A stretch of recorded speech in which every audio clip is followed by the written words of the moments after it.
বাবা লোকনাথ ব্রহ্মচারীর জীবন অসংখ্য অলৌকিক ও কৃপাময় ঘটনায় ভরপুর। তার অলৌকিকতার মূল উদ্দেশ্যই ছিল ভক্তদের সংকট থেকে রক্ষা করা এবং ঈশ্বরের প্রতি শ্রদ্ধা জাগ্রত করা।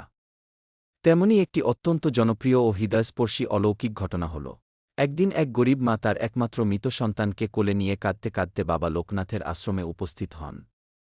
সন্তানকে হারিয়ে মায়ের কান্নায় আশ্রমের বাতাস ভারী হয়ে উঠেছিল। মায়ের আকুল আর্জি, বাবা যেন তার অলৌকিক ক্ষমতায় ছেলেটিকে বাঁচিয়ে দেন। আশ্রমে উপস্থিত অন্যান্য ভক্তরা ভাবছিলেন, মৃত্যু তো প্রাকৃতিক নিয়ম, বাবা কি সত্যি একে ফিরিয়ে আনতে পারবেন?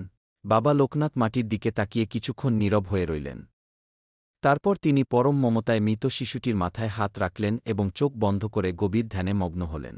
কিছুক্ষণ পর উপস্থিত সবাই অবাক হয়ে দেখল, শিশুটির ফ্যাকাশে হয়ে যাওয়া শরীরে ধীরে ধীরে রক্তের সঞ্চার হতে শুরু করেছে। হঠাৎ করেই শিশুটি বড় একটা শ্বাস নিয়ে চোখ মেলল এবং মায়ের দিকে তাকিয়ে কেঁদে উঠল। উপস্থিত সকলে জয়ধ্বনি দিয়ে উঠল। ভিডিওটি ভালো লাগলে চ্যানেলটি লাইক ও সাবস্ক্রাইব করে পাশে থাকবেন।